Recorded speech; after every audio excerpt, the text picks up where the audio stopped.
Eh, bagi yang bisa on-kan kamera, tolong di-on-kan kamera dong.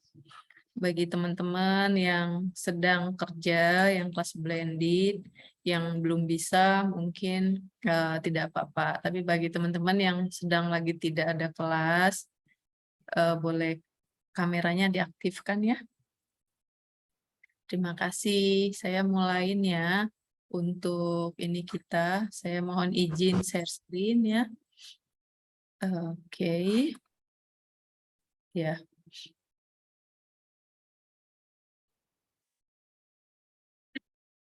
Bagi teman-teman yang sedang lagi tidak ada kelas, boleh kameranya diaktifkan ya. Kalau nggak mau ya udah nggak. Terima kasih. Saya mulain ya. Untuk ini saya mohon izin share screen ya. Oke. Ya. Oke. Hari ini kami dari yang sedang lagi tidak ada kelas, boleh kameranya diaktifkan ya. Terima kasih. Saya mulain ya. Untuk ini saya mohon izin share screen ya. Oke. Ya. Oke. Hari ini kami dari yang sedang lagi tidak ada kelas, boleh. Ini kenapa berulang ya, Pak? Suara rekamannya kayaknya ini ya.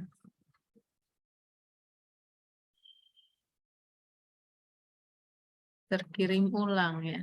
Kalau ini dia udah benar. Nah, itu tadi live YouTube-nya running juga. Sudah ya, Pak ya? Ya. Oke, saya mulai.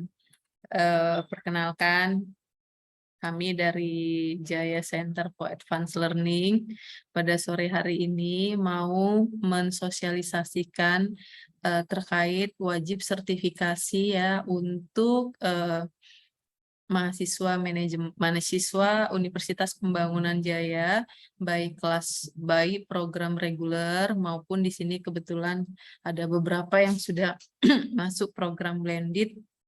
Meskipun wajib sertifikasi ini kita juga sosialisasikan di acara-acara pada level universitas ya, seperti penerimaan mahasiswa baru. Nah, untuk wajib sertifikasi itu di UPJ itu sendiri sebenarnya sudah dimulai dari tahun 2019 ini bulan Juli itu ada SK rektornya. Terkait mahasiswa sebelum yudisium wajib memenuhi setidaknya 1 sertifikasi profesi ya.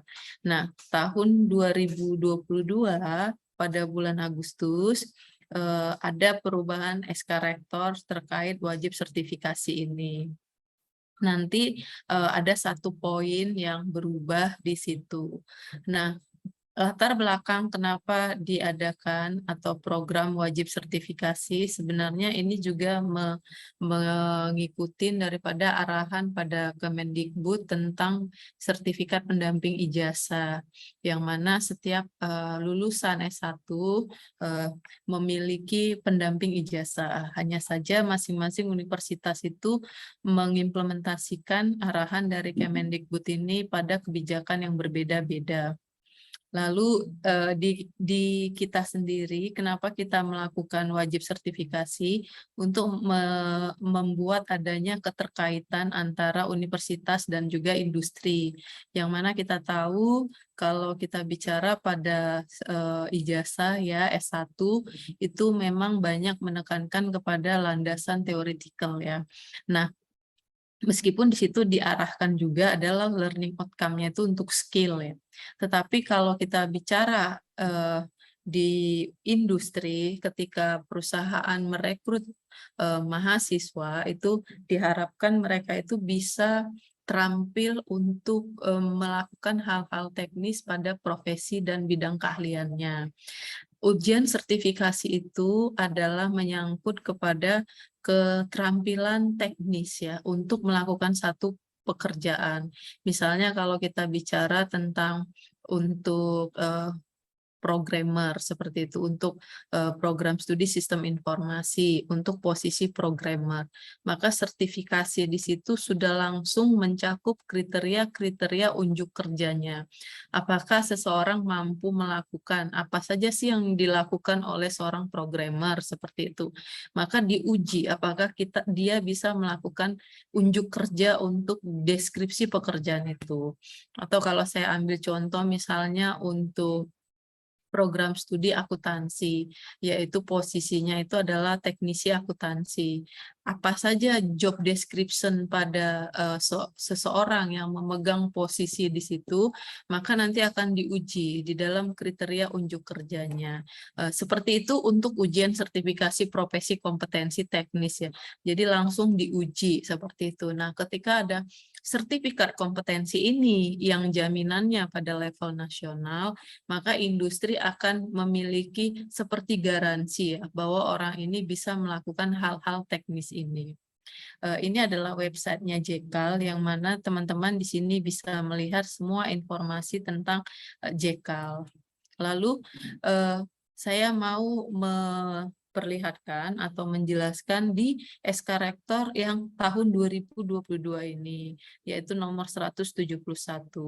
Di sini sama, masih latar belakangnya seperti SK Rektor yang tahun 2019 ya. Ini merujuk juga kepada rencana strategisnya UPJ, yaitu tahap 2 2020 dengan 2025, yaitu lulusan UPJ memiliki daya saing global ya. Dan salah satunya adalah dengan adanya sertifikasi kompetensi teknis ya, yang diakuin pada level nasional dan internasional. Nah, di sini saya menampilkan apa sih sebenarnya perubahan daripada SK Rektor yang tahun 2019 kepada 2022 ya. Di sini ada tambahannya, yaitu skor minimum TOEIC. Yang di SK Rektor sebelumnya itu tidak ada. Jadi TOEIC itu bisa dipakai untuk mahasiswa sebagai syarat yudisium. Pertanyaannya adalah, kenapa waktu SK Rektor 2019 itu tidak ada syarat minimum? Karena waktu kita merilis ya, waktu menerapkan ini kan tahap awal. Kita mau meningkatkan kesadaran daripada mahasiswa dulu gitu. Dan kita juga mau memperkenalkan bahwa ada wajib sertifikasi. Kalau misalnya nanti kita buat tiba-tiba dianya nilai sekian, padahal ini adalah sesuatu yang baru gitu. Nah, bagaimana adjustment-nya, bagaimana penyesuaian mahasiswa. Tetapi setelah 2 tahun kita review itu hasilnya TOEIC daripada mahasiswa, itu sebenarnya rata-rata TOEIC daripada mahasiswa per prodi itu adalah di atas 400. Jadi ada 450, prodi akuntansi itu dia rata-ratanya itu di 450. Prodi manajemen itu rata-rata nilai TOEIC mahasiswa itu ada di 487 gitu. Psikologi bahkan jauh lebih tinggi ya, mereka sampai di atas 500. Komunikasi juga. Di prodi-prodi fakultas teknik itu rata-ratanya mahasiswa itu nilai TOEIC-nya bahkan di 500. Seperti itu ya. Meskipun untuk setiap bidang kerja teman-teman di sini, dari hasil survei yang dilakukan lembaga resmi yaitu International Testing Center, setiap posisi itu sebenarnya ada skor minimumnya ya. Untuk bisnis sebenarnya itu lebih tinggi ya untuk sebuah pekerjaan. Untuk akuntansi itu diminta itu minimum sebenarnya skor TOEIC-nya itu adalah di 550. Manajemen itu sebenarnya skor minimumnya itu adalah di 580. Kom itu komunikasi itu khususnya untuk yang bidang keahlian sebagai humas, dianya itu minta bahkan minimumnya 750 ya. Nah, kalau di teknik itu bidang kerja di bawah fakultas teknik itu hanya minta rata-rata 450. Seperti itu, teman-teman. Itu kita dapat data surveinya dari ITC. Nah, sekarang ketika kita memutuskan berapa sih skor TOEIC minimum, maka kita putuskan itu 400. Karena apa? Karena meskipun rata-rata skor mahasiswa itu di 450-an, masih ada mahasiswa yang skornya itu 120, 150, seperti itu. Coba bayangkan ya, skor tertinggi itu kan 1000 ya. Jadi kalau mahasiswa itu hanya untuk syarat yudisium aja ada bukti TOEIC dengan skor 150, sebenarnya tujuan utama dari kita melakukan sertifikasi itu tidak terpenuhi gitu, karena mana mungkin ada gunanya kalau skor itu 150 kan gitu. Kalau misalnya teman-teman melamar pekerjaan dengan skor TOEIC 150, 200 pasti tidak akan melampirkan ini gitu loh, karena nggak ada nilainya gitu. Nah, kita memutuskan bahwa kita buat skor minimum sebagai syarat yudisium 400, karena kalau misalnya nanti mahasiswa mau melamar kerja, misalnya dia di skor terendah deh lulusnya itu yaitu 400 gitu. Setidaknya ketika dia mencantumkan ini untuk mencari kerja, dia hanya butuh selisih skor 50 ya untuk posisi tersebut gitu, untuk posisi minimum skor untuk proses rekrutmen. Nah, perusahaan pasti akan mempertimbangkan gitu karena hanya kekurangan 50 skor saja. Itu pertimbangan yang pertama, nilai skornya ini. Lalu pertimbangan kedua adalah kita melakukan perbandingan dengan kampus-kampus lain ya yang menggunakan syarat TOEIC itu ataupun TOEFL untuk kelulusan mahasiswa. Teman-teman bisa Google ya. Setiap kampus itu sudah menerapkan syarat kelulusan itu adalah nilai TOEFL atau TOEIC ya. Hanya saja skornya itu berbeda-beda. Ada yang 450, ada yang 400, ada bahkan yang 500 ya. Nah, dari kita mengambil ya beberapa tempat itu, maka pimpinan memutuskan itu skornya 400 karena ini yang masih memungkinkan ya, yang paling besar bisa dipenuhi oleh mahasiswa kalau kita rujuk kepada skor rata-rata TOEIC tadi. Nah, itu ada TOEIC sama TOEFL. Kita sudah minta konversi daripada ITC ya. Jikalau skor TOEIC-nya itu 400, skor TOEFL-nya itu berapa sih gitu. Nah, dengan standar TOEIC dan TOEFL yang dikelola oleh ITC sebagai lisensi daripada ETS ya, yang mendapat izin di Indonesia sebagai penyelenggara TOEIC dan TOEFL, sebenarnya itu range-nya sama gitu. Jadi kalau dapat TOEIC-nya itu 400 atau TOEFL-nya 400, ini konversinya itu sama. Jadi ini yang terbaru ya teman-teman. Jikalau nanti teman-teman di sini memutuskan untuk mengambil syarat yudisiumnya itu sebagai syarat yudisiumnya melalui tes kemampuan kemahiran bahasa Inggris, maka teman-teman di sini hanya bisa memasukkan atau mengupload hasil TOEIC ke menu My UPJ itu jikalau minimum skor TOEIC-nya 400 ya. Yang selama ini bisa berapa aja gitu. Nah, ini sekarang sudah ada skor minimumnya.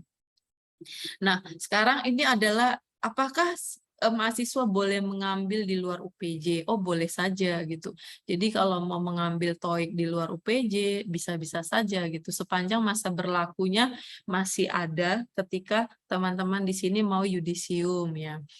Kalau mengambil sertifikasi kompetensi BNSP juga boleh di luar daripada UPJ. Atau bagi teman-teman yang sudah kerja misalnya sudah ada sertifikat kompetensi BNSP-nya yang masa berlakunya itu masih ada ketika yudisium, maka bisa menggunakan itu. Lalu sekarang adalah ketika kita mengatakan bahwa wajib sertifikasi, salah satunya adalah TOEIC ya, ini levelnya internasional kan. Maka kita menyelenggarakan tesnya, sehingga teman-teman tidak perlu harus mencari-cari tempat tes, seperti itu ya. Tidak perlu harus mengurusin administrasi keluar. Nah, di sini biaya TOEIC-nya itu adalah 575, yang selama ini itu adalah 550.000. Ada kenaikan 25.000 karena perjanjian kita dengan ITC itu baru diperbaharuin minggu lalu, dan itu memang nilainya sudah mengalami kenaikan ya. Karena nilai yang kita yang lalu itu adalah kontrak kita dari 2016 sampai 2022. Nah, kontrak yang baru dengan mereka itu mengalami kenaikan. Lalu ada juga yang namanya itu SERA. Itu nilai tesnya itu adalah, harga tesnya adalah 80.000. SERA ini adalah prediction test daripada TOEIC ya. Jadi kalau di TOEIC itu total soalnya 250 ya, 250 butir. Nah, kalau SERA itu total soalnya itu sekitar 125 butir. Tapi komponennya sama, yaitu reading sama ini sama writing ya, dua komponen itu. Nah, kalau teman-teman mengambil SERA, mau melihat dulu sebenarnya profil atau prediksi tes saya itu berapa sih gitu ya. Nah, bisa mengambil SERA. Jadi kalau teman-teman ujian SERA misalnya nilainya itu 400 ya, maka kalau mengambil ujian TOEIC, maka validitas dianya akan dapat 400 juga tinggi ya. Itu berdasarkan daripada informasi daripada ITC ya. Jadi sebenarnya kalau di sini bisa mengejar nilai segitu, maka di sini juga akan sama. Karena di sini hanya masalah jumlah soal lebih sedikit, tapi waktunya pasti juga akan diperkecil gitu.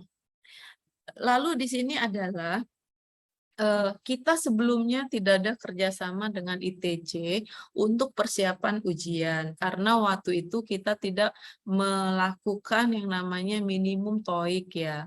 Tetapi ketika kita mengatakan bahwa ada minimum TOEIC, maka kita juga harus memfasilitasi ya ini untuk mahasiswa, supaya mahasiswa tidak perlu untuk mencari-cari di luar. Nah, di sini untuk metode pelatihan itu ada dua. Ada yang daring, yaitu melalui Zoom nantinya, lalu nanti ada yang luring, yaitu tatap muka di kelas, yaitu di UPJ ini. Nah, untuk pelatihan daring itu biayanya 750.000. Sudah termasuk e-book, sertifikat pelatihan digital dari Lembaga Pelatihan Bahasa Inggris Internasional, yaitu dari ITC. Lalu ada SIERA. SIERA ini yang di sini tadi. Jadi setelah selesai pelatihan ini, maka dilakukan tes SIERA. Prediksinya dia berapa sih gitu ya. Nah, ini untuk yang persiapan pelatihan itu 750.000, ada 8 kali pertemuan, setiap pertemuan itu 60 menit, 1 minggu 2 kali pertemuan. Seperti itu. Lalu, jikalau teman-teman ada yang memutuskan, saya mau belajarnya tatap muka atau metode luringnya di UPJ ya, di tempat di ruangan kelas kita ya. Nah, ini biayanya 1 juta. Kenapa lebih mahal? Karena pelatihnya itu dari Jakarta datang ke UPJ ya. Sama dengan yang daring, sudah termasuk e-book, lalu ada SIERA, lalu sertifikat pelatihan, lalu 8 kali pertemuan. Dan 1 kali pertemuan itu 60 menit ya. Jadi ketika les nanti, ketika persiapan pelatihan, ini semua udah membahas latihan-latihan soal, jadi sudah exercise langsung seperti itu. Jadi targetnya itu adalah kalau pelatihan persiapan ujian, target TOEIC itu adalah minimal 550 teman-teman. Sama instrukturnya itu, minimal 550 akan terpenuhi, akan dapat ya.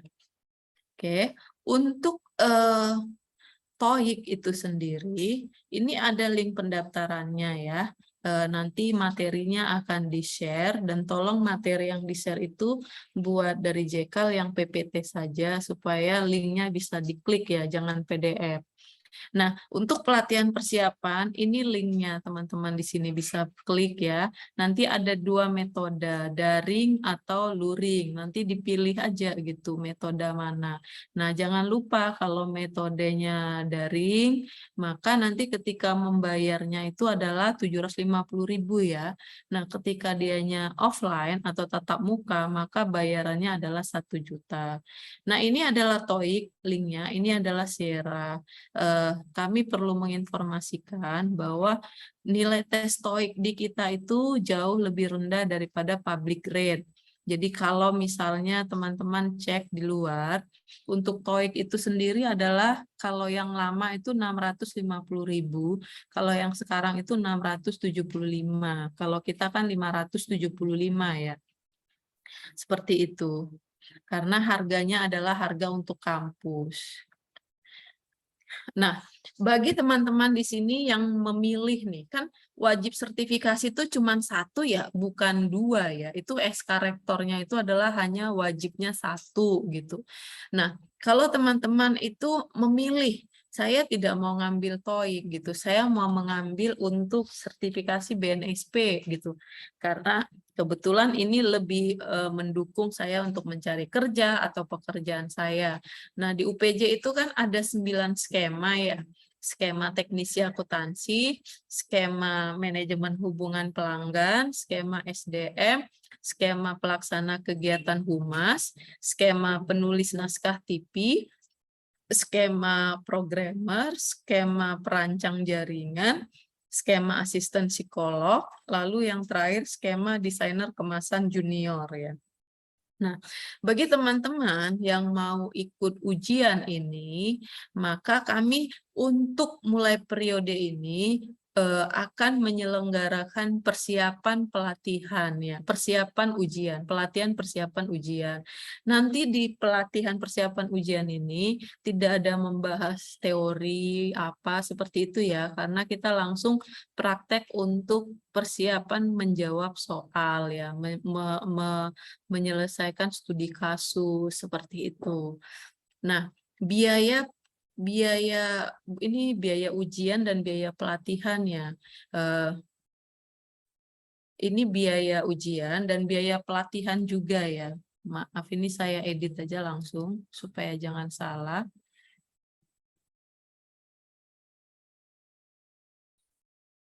Biaya pelatihan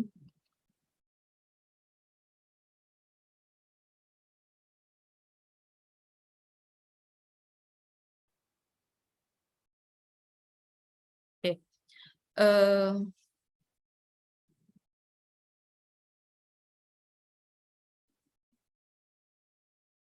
Biaya pelatihannya itu 350.000, biaya ujian juga 350.000 ya. Biaya pelatihan 350.000.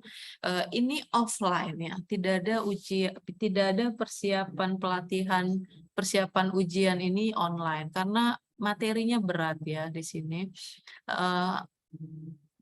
350.000 termasuk modul, nanti modul pelatihan, lalu sudah ada konsumsi makan siang ya, ada sertifikat pelatihan yang ditandatangan rektor UPJ.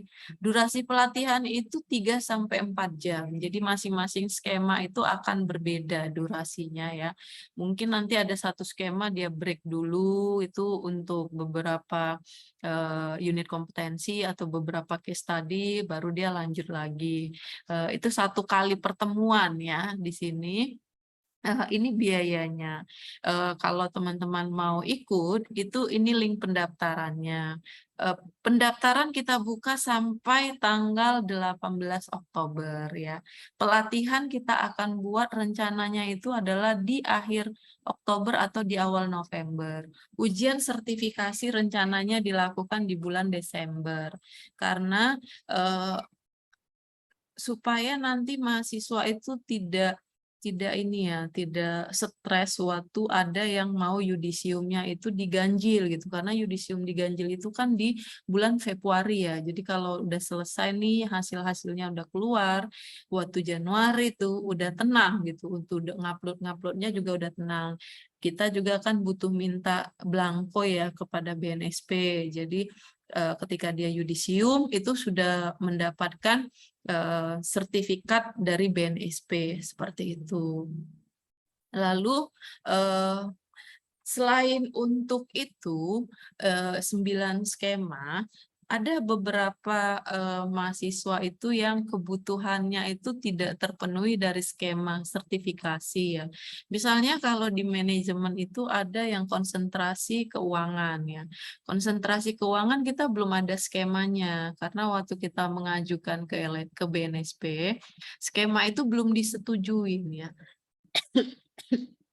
Jadi, kalau misalnya ditanya, saya mau ngikut skema apa Bu di prodi manajemen gitu, karena 2 skema ini yang pertama bukan konsentrasi saya, dan kalau mengambil 2 skema itu, mata kuliah syaratnya tidak terpenuhin gitu ya. Dan saya juga pengen bekerja itu ya memang di bagian yang berhubungan dengan keuangan.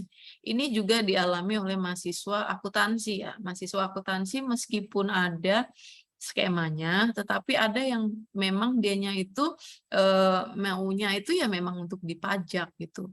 Nah, untuk itu kita mengakomodasi ya di SK di SK Rektor dan di POB ya, prosedur operasional untuk yudisium itu ada mengakomodasi atau mengizinkan pajak brevet AB untuk sebagai syarat yudisium ya.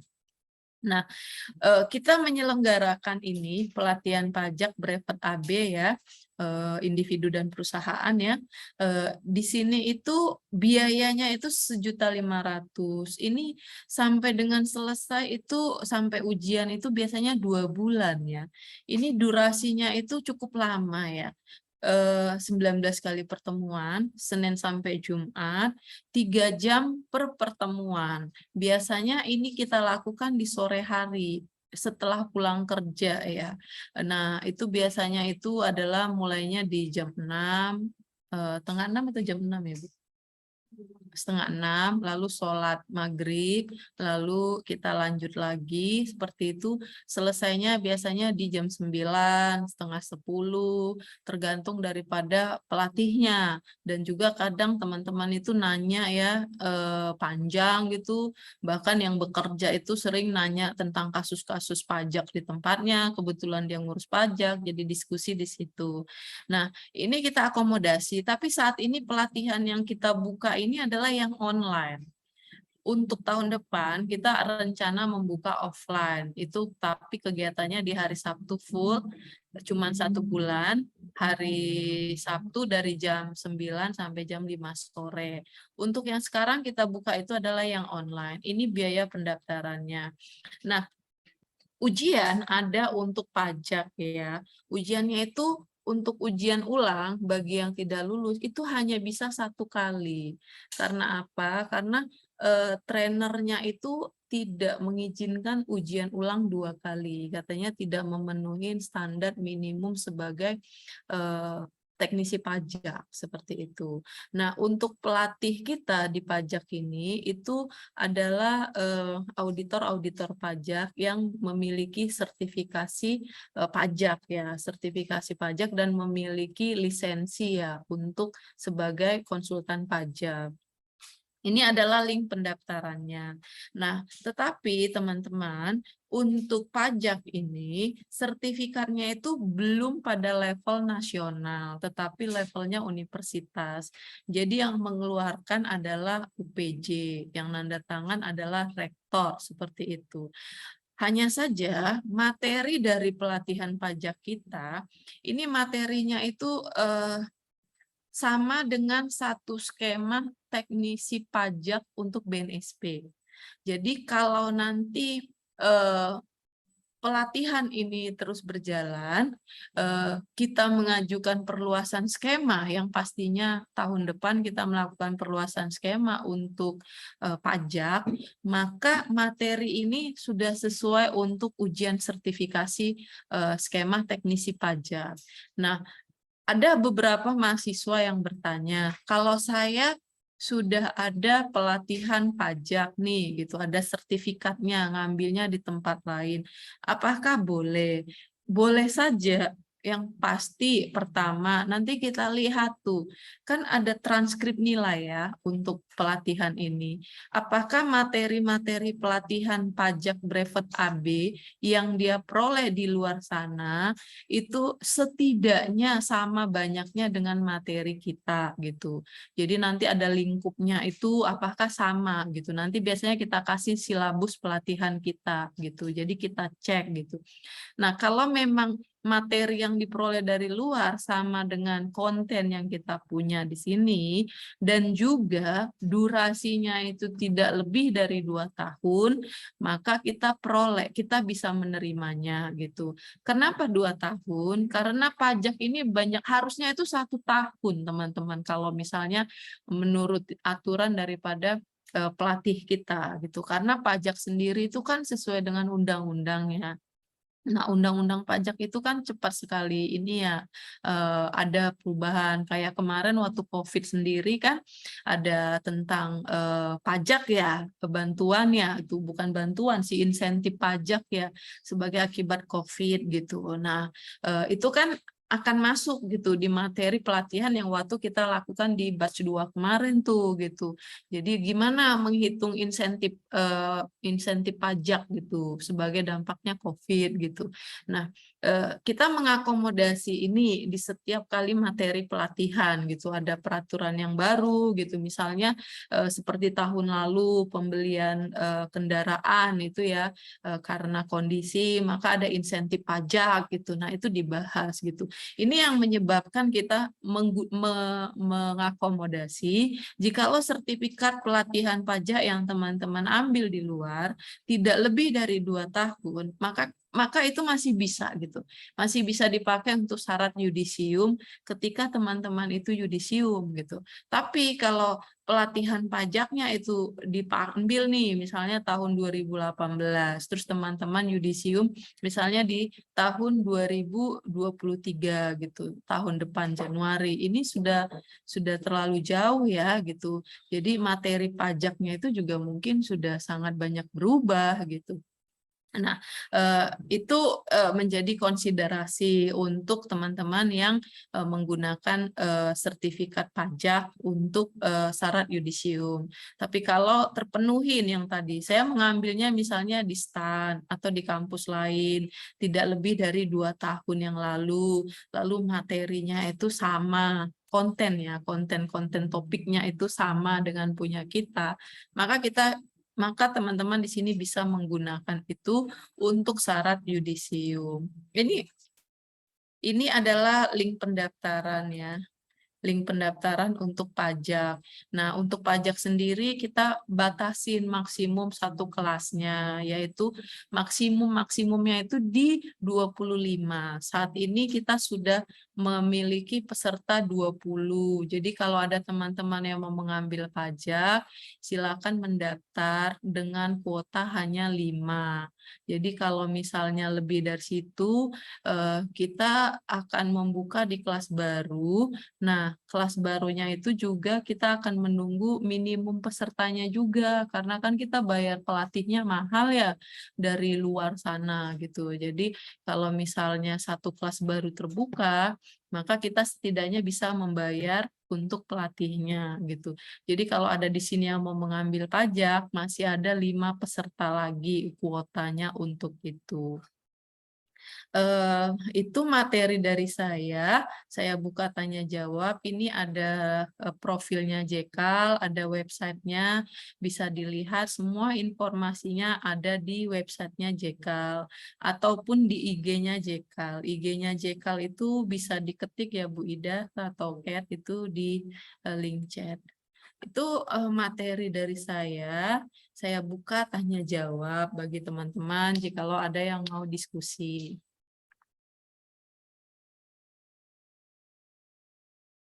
Silakan. Ini ada di chat apa. Mohon untuk ini teman-teman ya untuk presensi. Ini ada maaf Ibu izin pertama untuk sertifikat BNSF program studi pelaksanaannya apakah bisa waktu fleksibel karena melihat waktu kita punya hanya di weekend saja. Nah, Untuk pelaksanaan ujian maupun untuk pelaksanaan pelatihan, kita itu paham kalau mahasiswa blended itu hanya bisa di hari Sabtu. Sehingga waktu kita ujian kemarin itu adalah mahasiswa blended itu kita lakukan di Sabtu. Nah, tetapi kembali lagi, ketika kita membuat penjadwalan, kita akan mengakomodasi ya jadwalnya teman-teman. Jadi nanti setelah kita tutup pendaftaran, kita akan buat grup WA, lalu kita akan diskusi jadwal pelatihannya itu di hari apa gitu ya. Nah, kalau misalnya blended sama reguler, pastinya kita akan pisah gitu. Tetapi kalau misalnya seperti waktu itu, ujian mahasiswa blended bilang kami ini ya udah deh gitu ada 7 orang waktu ujian kami memutuskan mau cuti aja gitu supaya bisa fokus gitu jadi bisa di hari kerja gitu ya sudah kita mengikuti gitu jadi prinsipnya pelaksanaannya itu adalah kita akan mengakomodasi ketersediaan jadwal peserta dan juga nanti kita akan cocokkan dengan jadwal daripada asesor kita yang memberikan pelatihan seperti itu.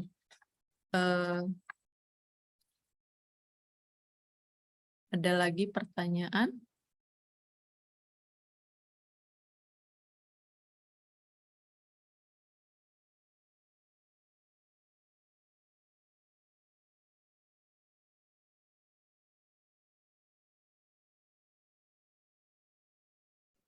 Saya izin sebentar, tetapi ini tetap berjalan diskusinya. Ada pertanyaan di sini, beberapa pertanyaan. Itu bisa dijawab dulu dengan Ibu Ida atau Kat. Sebentar.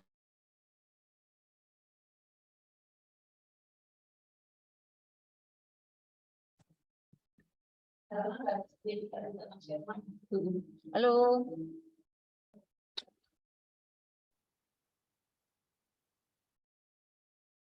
Lalu saya coba jawab yang ini ya, Sierra ya, apakah kalau memilih Sierra termasuk dalam sertifikasi TOEIC ya, kemudian jika memilih Sierra apakah akan dilakukan secara offline atau online.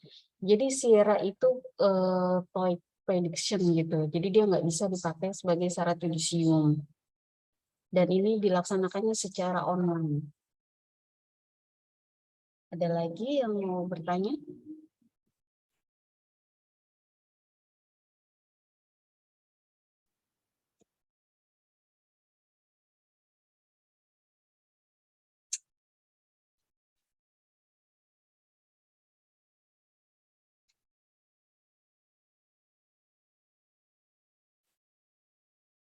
Ini yang PMA ya, PMA udah terjawab belum tadi ya? Memiliki PMA, sertifikat PMA bisa sebagai syarat yudisium sepanjang masih berlaku.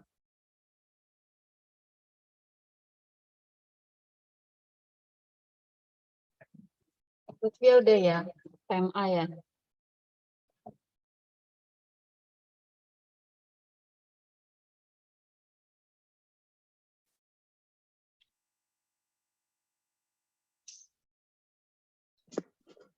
Ya, kalau sudah punya sertifikat PMA sepanjang masih berlaku, bisa sebagai syarat yudisium.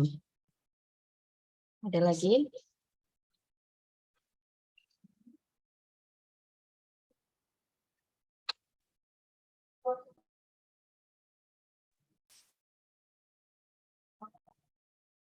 Tes TOEIC, kalau tes TOEIC itu secara online.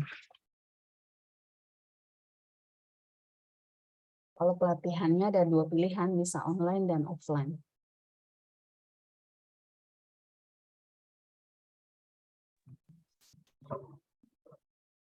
Iya, kalau Sierra itu tidak bisa dipakai karena memang Sierra itu bukan sertifikat ya. Dia itu hanya kayak eh, kita tes-tes saja gitu, berapa sih nilai kita gitu.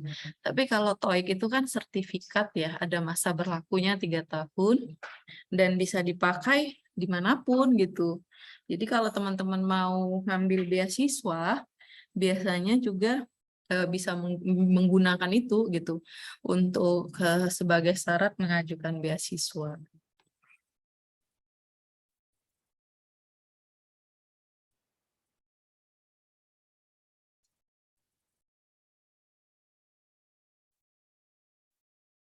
Oke, ada lagi pertanyaannya?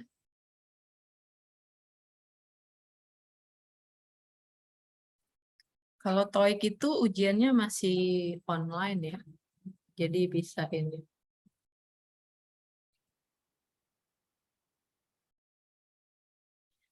Yang bisa untuk yudisium tadi saya sudah mengatakan ya, bisa TOEIC, bisa sertifikasi BNSP, atau bisa brevet AB tadi itu.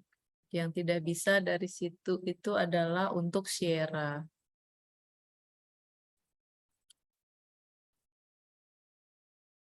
Oke, ada lagi pertanyaannya di sini?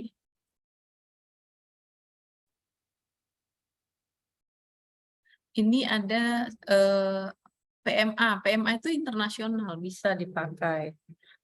Tapi pastikan ya bahwa berlakunya itu masih di tahun depan. PME itu 3 tahun ya, 3 tahun. Jadi harusnya kalau ngambil yang kemarin masih berlaku ya masa ininya. Karena yang terakhir kita lakukan itu kalau saya tidak salah di 2021 apa 22 ya. 3 tahun masa berlakunya PME.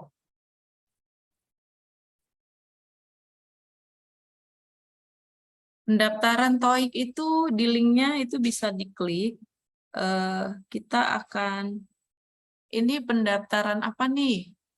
Pendaftaran pelatihan atau pendaftaran ujian dulu? Soalnya ada beda. Kalau ujian, rencananya kita lakukan itu di Desember. Jadi untuk ujiannya itu di Desember, tapi kalau misalnya ada teman-teman yang udah daftar itu udah memenuhi kuota, kita akan langsung arrange jadwalnya gitu. Tapi kalau dikatakan terakhir kali daftar itu kapan? Di akhir November. Karena ujian terakhir kita untuk TOEIC itu adalah di Desember. Jadi di akhir November kita akan cut. Jadi Desember itu kita sudah bikin ujian. Tapi selama periode ini, Oktober November, kalau pendaftarnya itu untuk ujiannya udah banyak, maka kita lakukan aja ujiannya gitu. Nah, tapi kalau pendaftaran untuk persiapan pelatihannya di akhir di link pendaftaran itu ada tidak ya batas pendaftarannya? Nah, kalau tidak ada, nanti kita coba akan ini ya akan cek, tetapi pelatihannya itu kita akan lakukan di awal November, pelatihan ujian TOEIC-nya di akhir November ya. Jadi kita akan tutupnya itu, pelatihannya itu di awal November ya, karena dia butuh waktu kan, 8 kali pertemuan gitu. 8 kali pertemuan memang tidak susah ya. Yang susahnya biasanya kita mengatur jadwalnya itu. Jadwal dari berbagai peserta kan, karena dari berbagai program studi gitu. Nah, jadi di bulan November nih, kita itu akan menyelesaikan persiapan pelatihannya gitu. Setelah itu akan mempersiapkan untuk ujiannya gitu. Kalau Sierra itu ada minimum kuota yang diminta oleh ITC ya, dia minimumnya 25, kalau udah ada langsung kita lakukan ujian seperti itu. Jadi teman-teman bisa memilih mau ngambil Sierra, memprediksi nilai TOEIC saya berapa sih gitu, 80.000, atau persiapan ujian, pelatihan persiapan TOEIC, yang mana ITC mengatakan kalau melakukan ini untuk mencapai 550 itu pasti akan bisa terpenuhi seperti itu.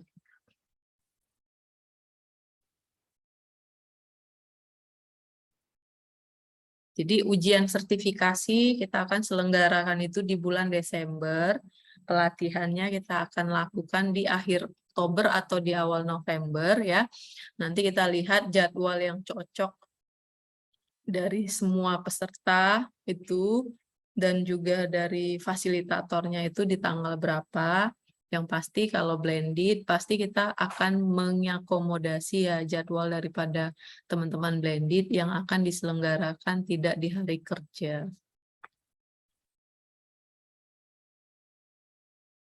Ada lagi pertanyaannya?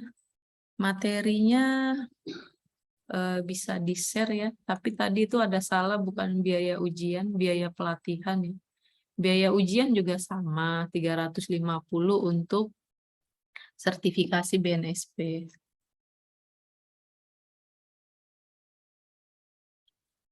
Bisa, tadi saya sudah mengatakan bahwa semua kegiatan-kegiatan ini bisa dilakukan di luar kampus ya.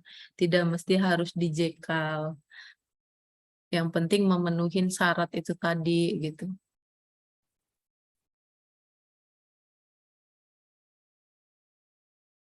Kalau ada pertanyaan bisa chat di WhatsApp-nya JKAL atau bisa di email. Mohon dibantu di sini diketik nomor WhatsApp-nya JKAL dan juga emailnya ya. Jadi kita akan bisa bertanya di situ.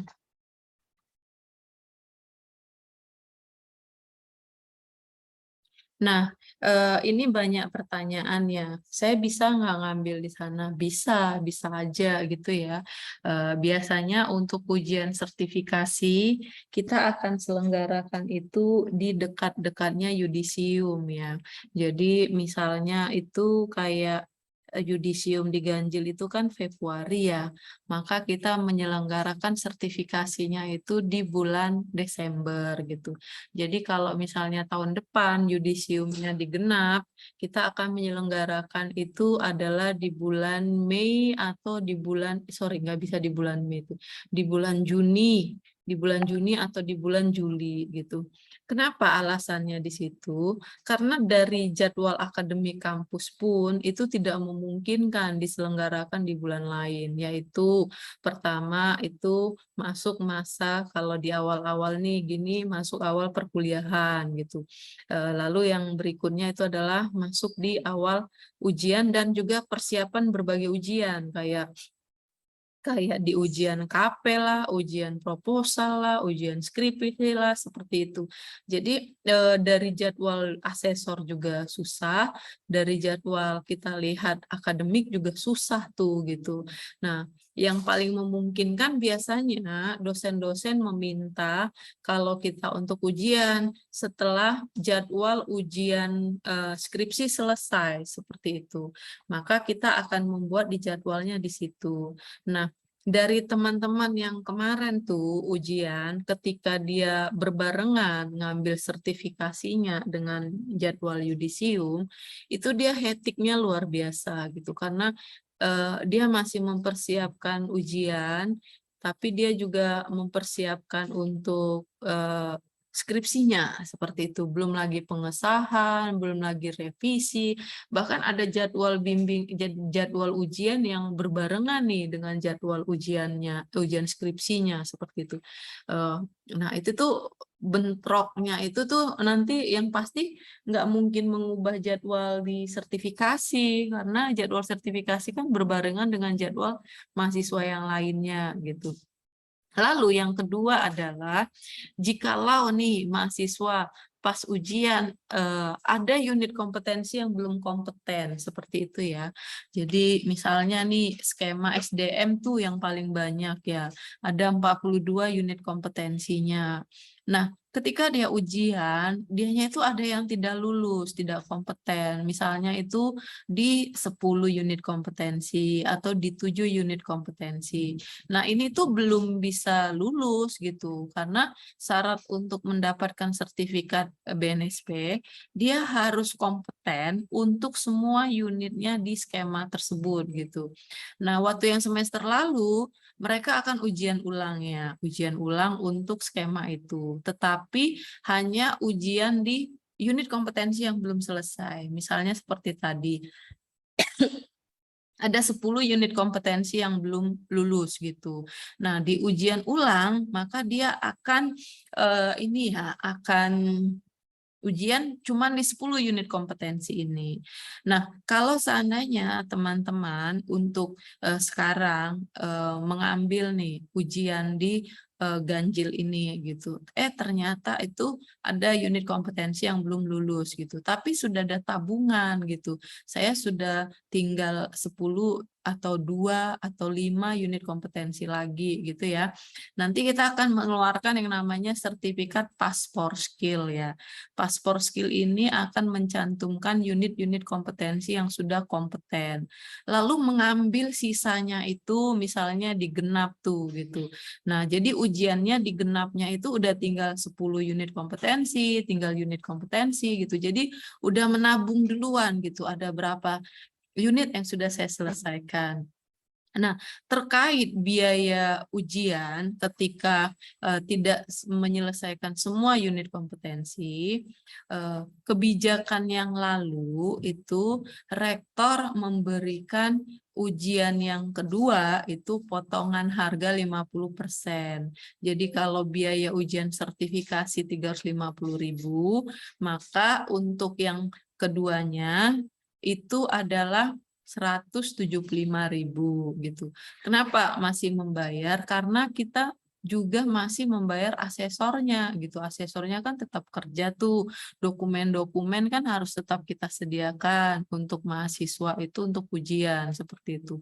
Tetapi untuk periode ini saya itu belum dapat memastikan ya, belum dapat menginformasikan apakah kebijakan untuk ujian kedua itu masih tetap mendapat potongan 50% gitu. Jadi akan hanya membayar 175.000, yaitu pengganti biaya cetak materi, biaya akomodasi asesor seperti itu.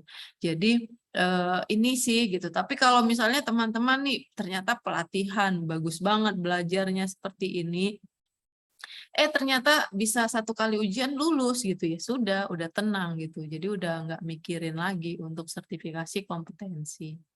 Seperti itu.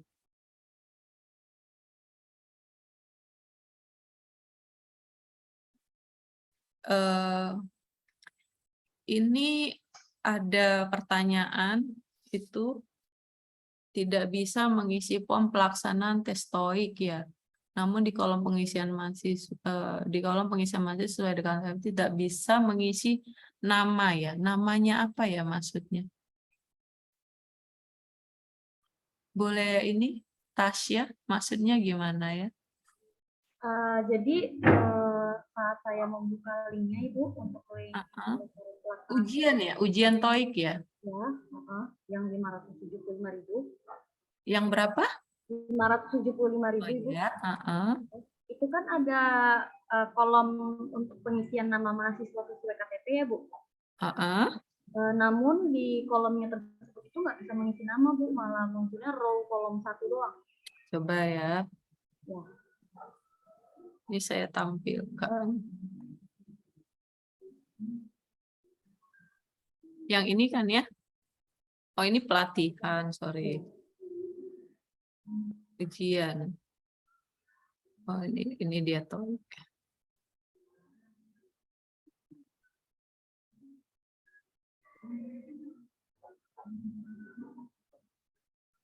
Ini kita lihat pelaksanaan TOEIC. Oh iya, ini pilihannya ya, nama ya. Oke, kita perbaikin ya. Oke. Bisa tolong diperbaikin ya Mbak Cat ya. Bisa langsung diperbaikin hari ini biar bisa ini. Ya, silakan. Tadi maaf saya potong tadi. Iya, Ibu nggak apa-apa. Kemudian untuk yang form pelaksanaannya itu jadi saya kalau misalkan kami isi itu yang 575 itu jadi langsung ujian aja ya Bu? Kalau misalnya tidak mengikuti pelatihannya. Ya. Iya.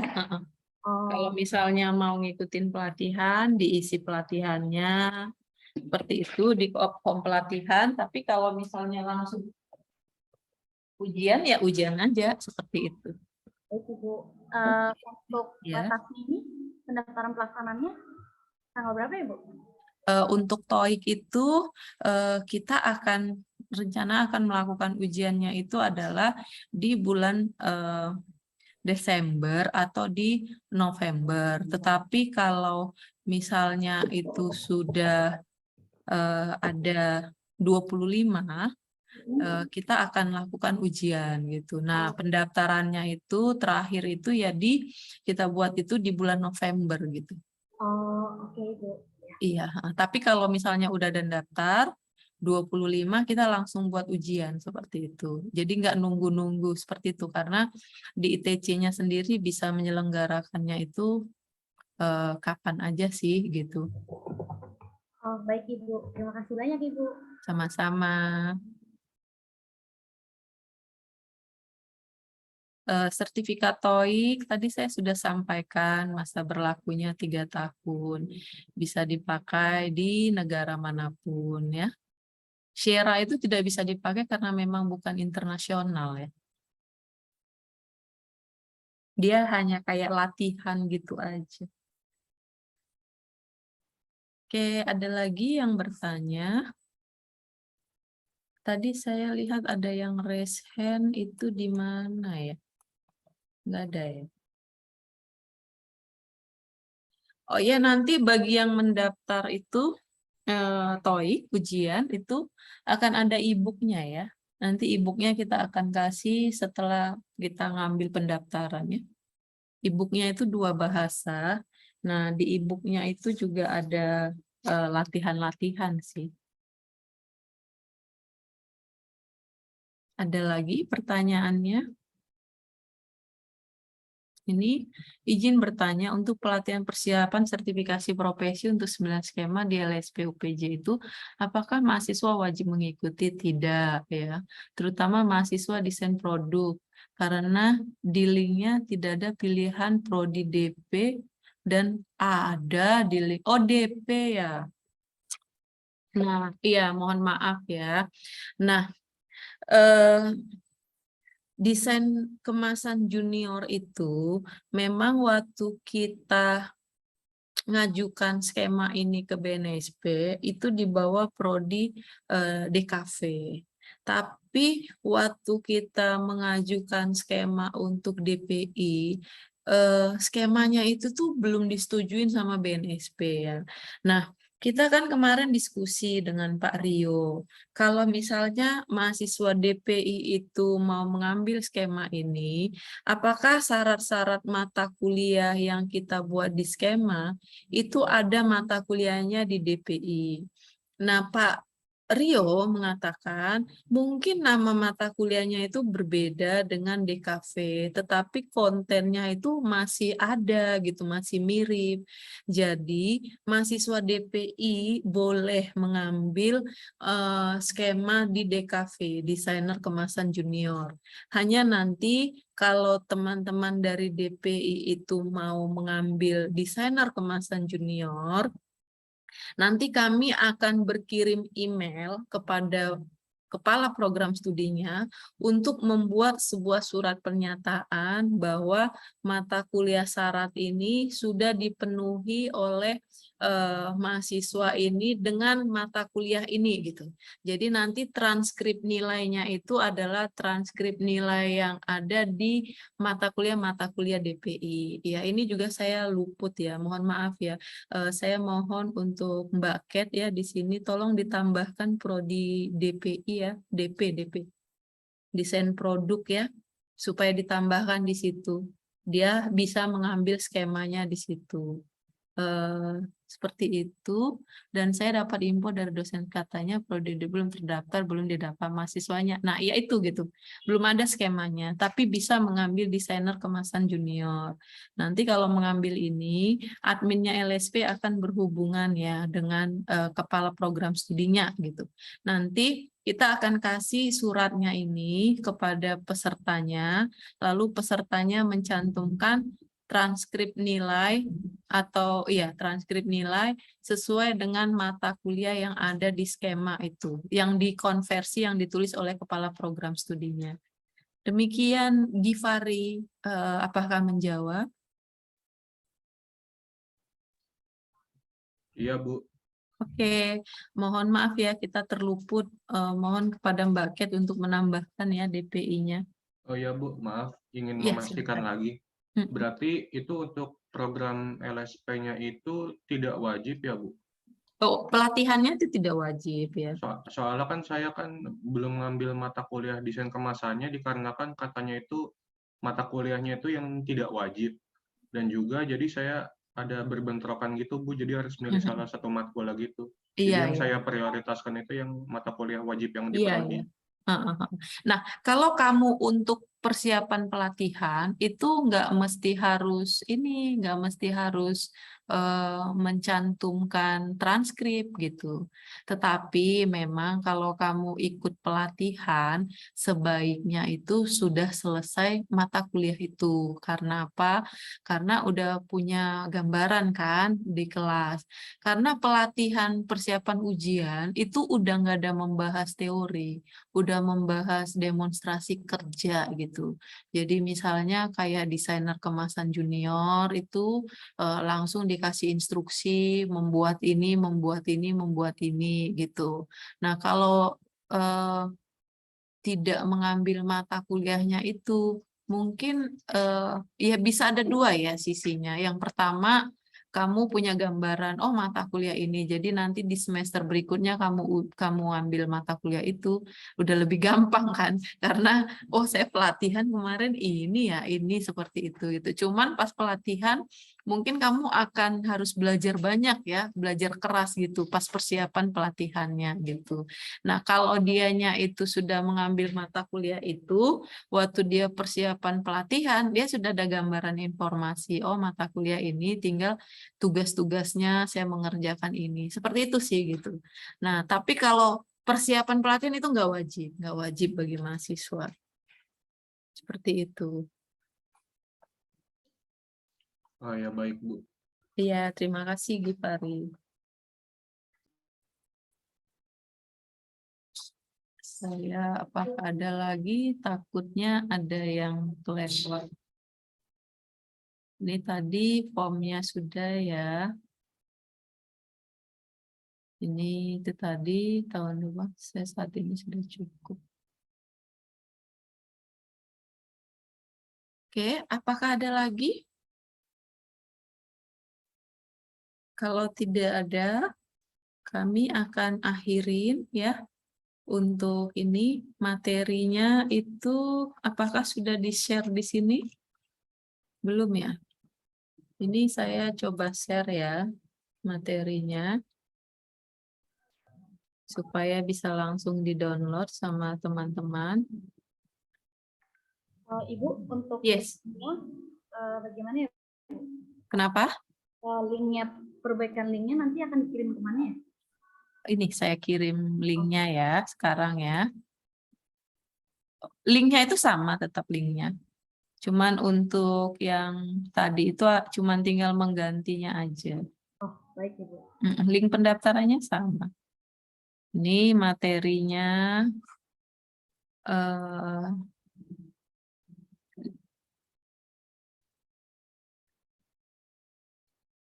ini mana dia?